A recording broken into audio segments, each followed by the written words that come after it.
Bună ziua, prieteni, și bine ați venit pe canalul nostru. Proviziile pentru iarnă continuă. Deci acum haideți să vă arăt ce fac. Pun vinetele la copt, dar eu le înțap așa ca să nu-mi pocnească în cuptor. Le înțap bine, bine pe toate părțile și le pun în tăvi și le bag la cuptor. Uitați ce mari sunt.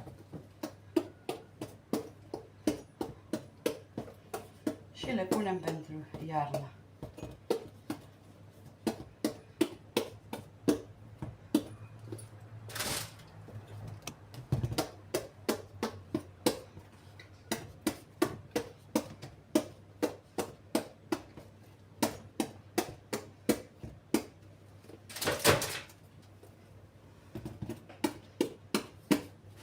Cât de mari, nu știu cât, dacă mi intră toate în două tăvi. Vedem.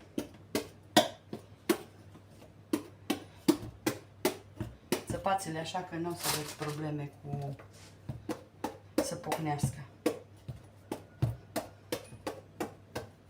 Uitați ce faine sunt. Sănătoase. Așa. Deci astea am pus o până cu grele sunt.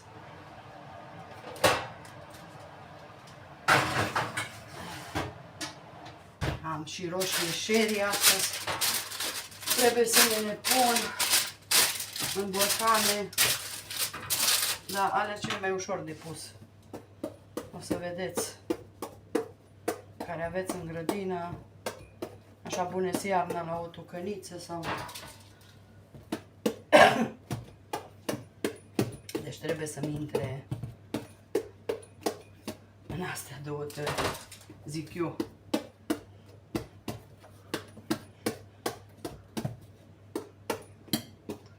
Să știți că le vedeți așa mari și de multe ori astea mari mi se coc mai bine ca astea mai mici. Deci se fac mai repede.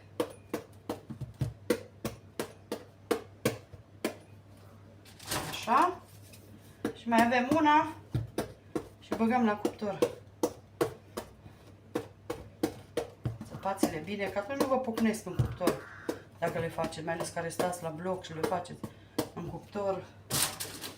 Ok. Introducem și pe astea în cuptor.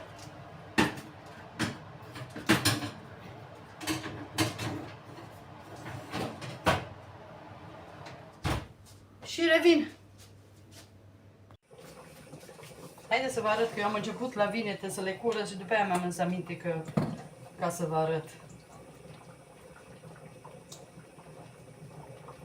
Deci s-au copt foarte bine. S-au copt. Așa de faine s-au făcut.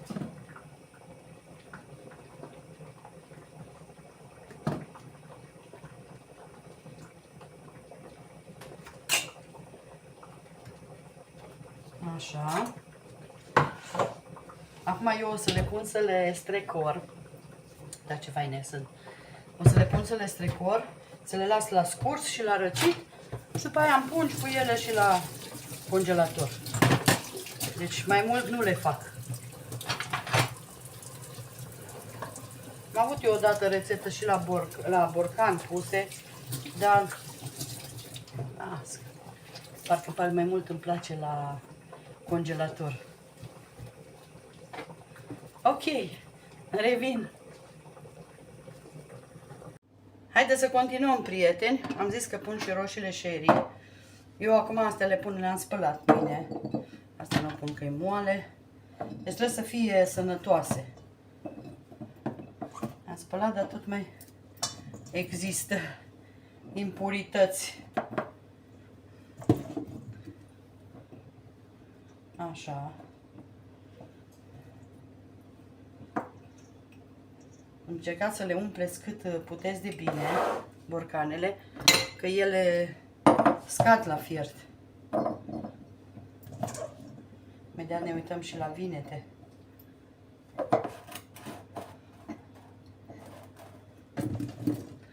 te uiți la ele și tot mai rămâne câte una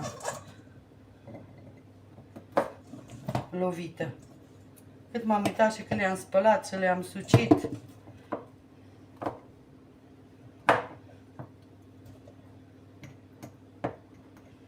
Așa.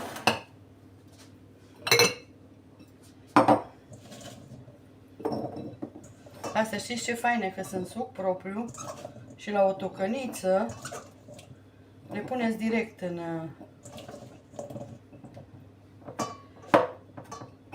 ele. Cred că mai am de un borcanel mic.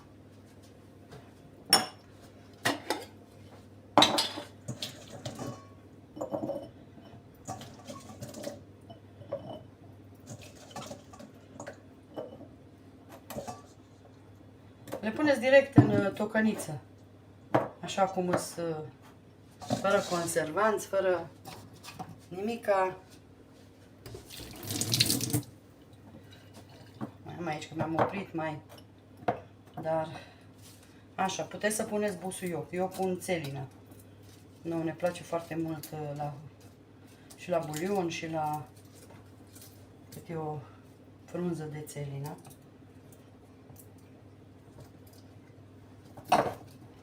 Așa.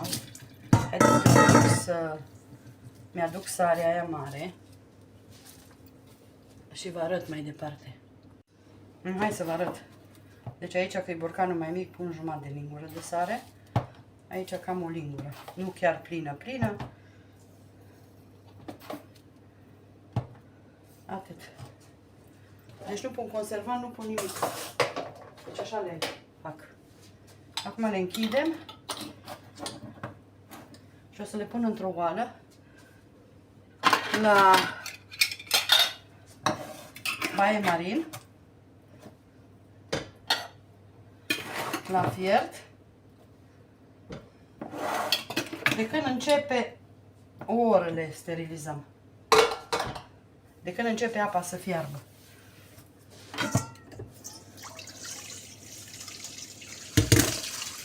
Le bucăți aici mai deasupra sau ce doriți.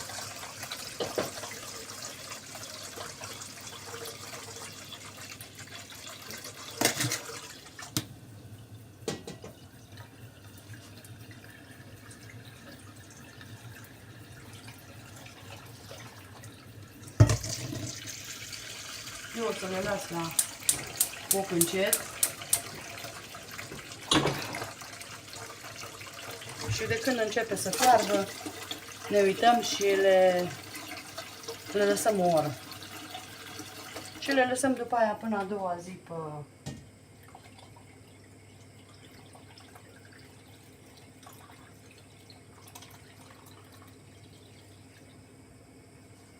Cred că mai un pic de apă trebuie. Deci apa să ajungă până la... Atât.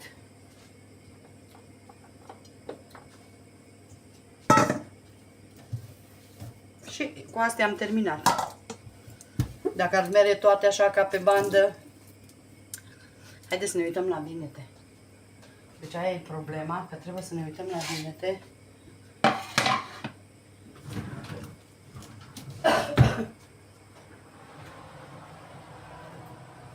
Să întoarcem tăvile. Și că imediat sunt gata. Vinetele mele imediat sunt gata. Acum întorc tăvile. Astea sunt alea de jos.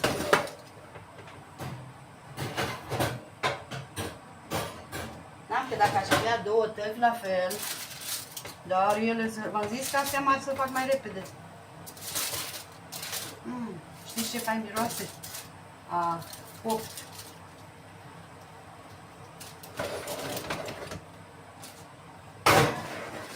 Așa. Și mai le lăsăm cam 15 minute, că ele deja sunt moi. Și gata. Revin. Haideți, prieteni, să continuăm cu gogoșari.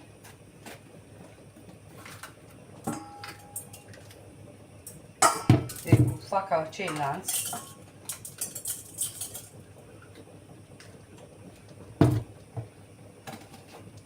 Eu numai o să vă arăt cum ați văzut la ceilalți, cum am făcut. Mamă, dar ce faini și ăștia. Ăștia poți să-i tai în patru.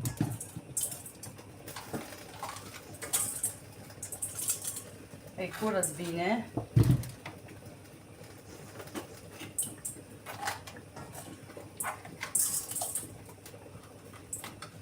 Sănătoși, hai. Hai că îi stai eu după aia, dacă nu, după ce îi spăl.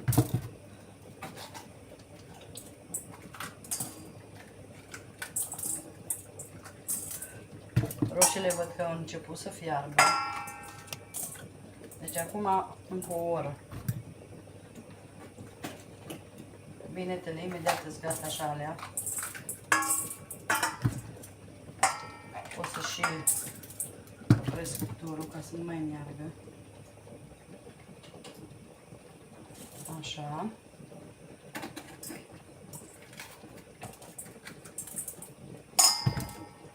Ăștia, da, ardei. Ăsta, gugușani. Bine, și a mei au fost, nu pot să spun. Dar măcar știu că sunt de la mine și știu că nu i-am stropit cu nimic. Dar eu sunt tare curioasă să văd ăștia dacă lasă atâta zeamă cât. Dar uitați că nu vezi că nu poți să-l pui întreg. Cum puneam pe timpuri. Pe timpuri puneam așa gugușarii întregi. Dar nu așa mari.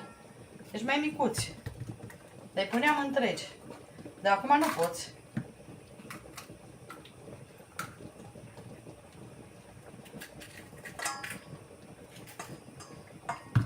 E așa ca omul. Afară pare sănătos și interiorul bolnav.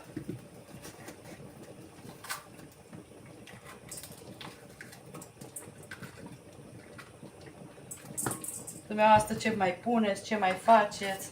Poate faceți și zacus, că eu v-am zis că nu fac. Mai am de 2 ani și m-am uitat la ea. Stă atâta de bine, că dacă e fiartă bine, n-are ce. Și ce să o fac? Să o țin acolo? Mai mâncăm, dar nu așa, câte un borcan. 2, să zic, iarna. Vara nu mâncăm, nici atât.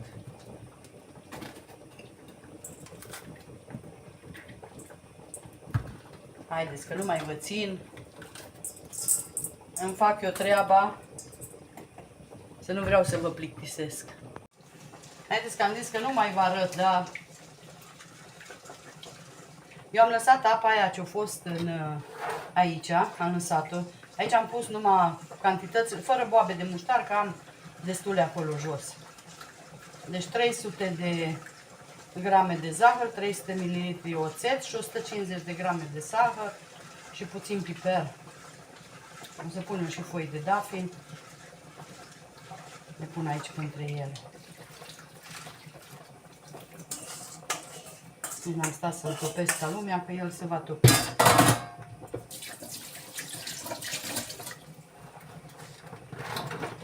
Amestecăm, că eu mai am apă aici și îmi pare rău să o arunc.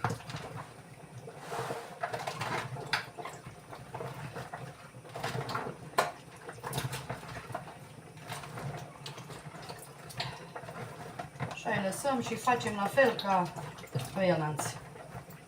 Deci tot la o oră îi întoarcem. O oră, 2 îi întoarcem. Stai să-mi iau foi de dafin, că nu de alta, dar după aia uit.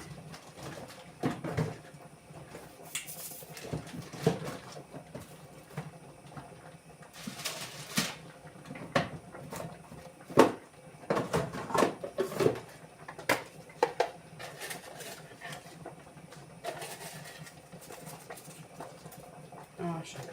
Astea la gust le puneți, cum vă place.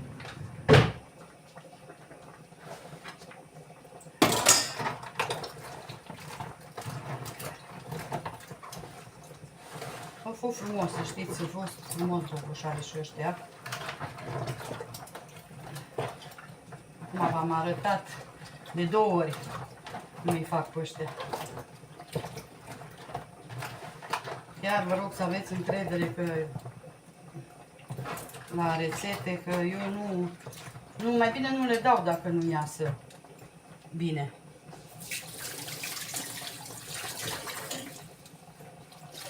Ok, revin. Haideți, prieteni, să continuăm. Uitați ce am aici. Mere și păcat de ele să le las, că uitați cum se strică. Astea ce le-am găsit pe jos, toate le-am luat. Eu acum le spăl, le pun aici. Opa, scuzați. În biuvetă le spăl bine. Le curăț și... Că nu-i păcat, uitați ce fain e. Le curăț ce e stricat și le...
Haideți, prieteni, să vă arăt că imediat îți gata.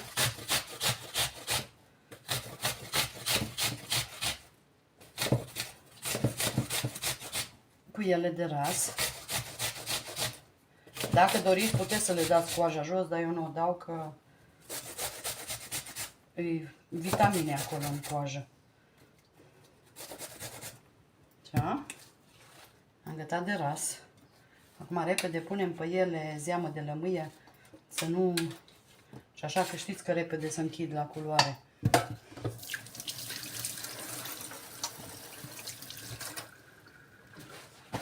Uitați să-mi fac aici, că tot o sărit.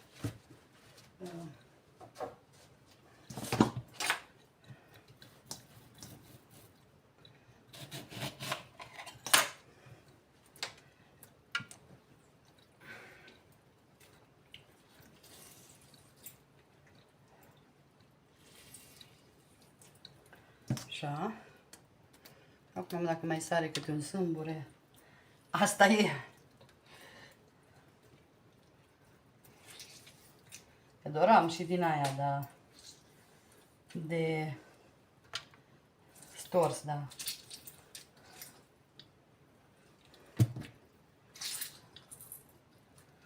Așa.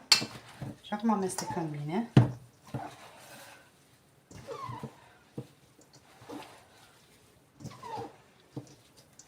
Că vreo 3 borcane dacă îmi lasă. Și am 3 ture de plăcintă, nu?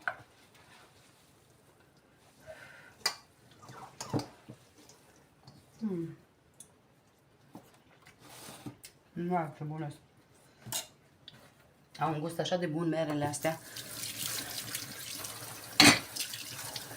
Haideți să începem să le bag în borcane.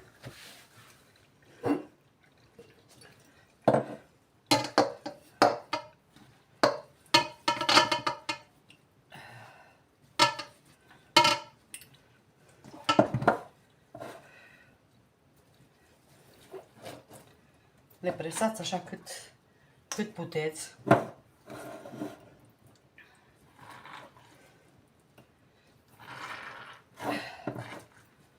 Dar un borcan din ăsta să știți că va ajunge la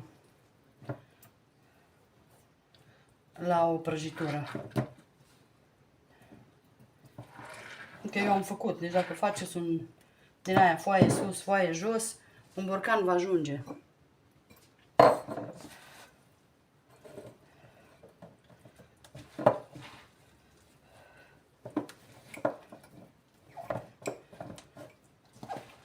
Au căzut multe jos. Deci cred că o roabă am de ele jos, care n-am ce face cu ele. Deci sunt stricate de tot. Da, acum, bine că am venit acasă și am găsit și astea. Ei n-avea costă ce să facă cu ele și... Știți care e treaba? Nu mai vreau să tot apelez la vecini și la prieteni și... Fac ce pot eu și el și... E mai bine, să știți.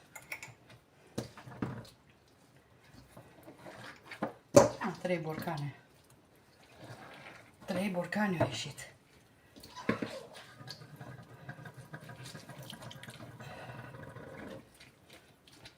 De asta pot să... La porci am lucrat. Recunosc. Ca porcii.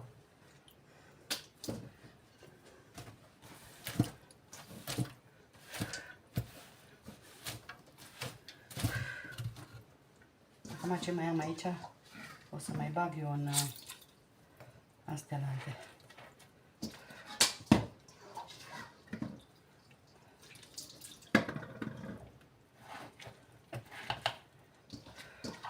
Spălăm noi borcanele după ce terminăm. Așa le punem la... Ok. Ca să-mi șterg o țără aici în dulapul.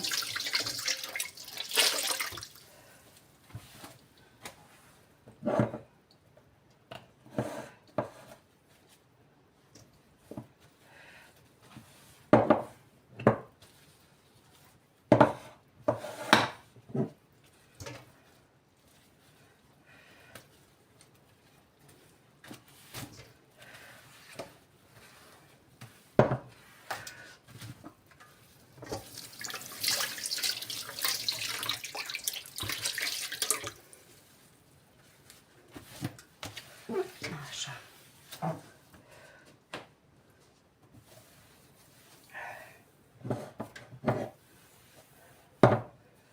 Ok, acum luăm zahărul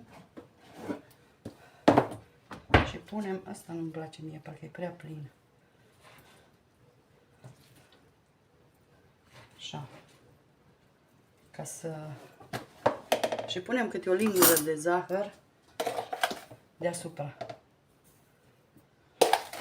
Deci ăsta e tot zahărul. Zahărul ăsta... Încă lingurile mele sunt mici astea. Zahărul ăsta e protecție, de nu le lasă să se strice. Ok. Acum punem capacele.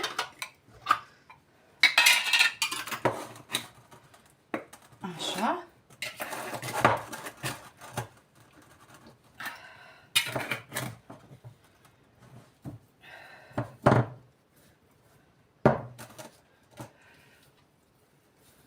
Să le punem la sterilizat.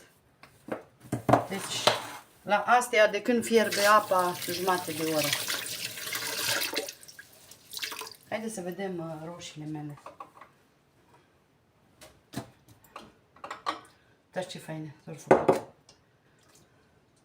Astea eu le iau și le pun în...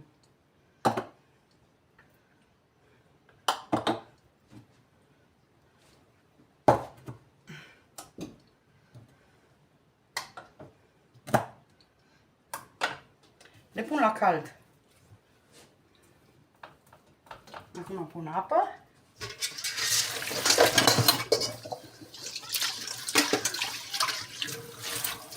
Și de când începe apa, jumătate de oră. Nu trebuie mai mult.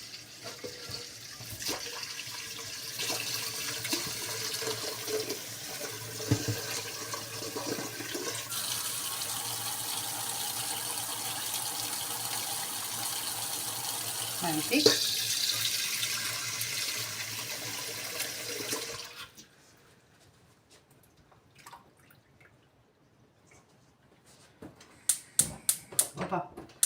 greșit ochiul. Deci cam așa arată roșiile mele. Ele se lasă. Să le vedeți numai cât se lasă. Cu jumate de borcan rămâne. Atâta rămâne. Ok, revin. Și uitați, așa arată și roșiile. Acum eu le pun și le las la cald până mâine. Le las așa. Ele sterilizate. Le lăsăm la cald până mâine. O să revin cu restul. Și uitați, dragile mele, așa arată. Asta e munca mea de astăzi. Roșiile puse pentru iarnă, merele, acum le-am scos de la sterilizat și, bineînțeles, vinetele coapte și puse pentru congelator. Eu nu le-am mai vidat, am pungi din astea care se închid cu fermoar și din astea fac. Acum vinetele le punem la congelator, roșiile și merele le las până mâine așa în pături, după sterilizare. Vă mulțumim și sper să încercați aceste rețete. O zi minunată vă dorim! Bye, bye!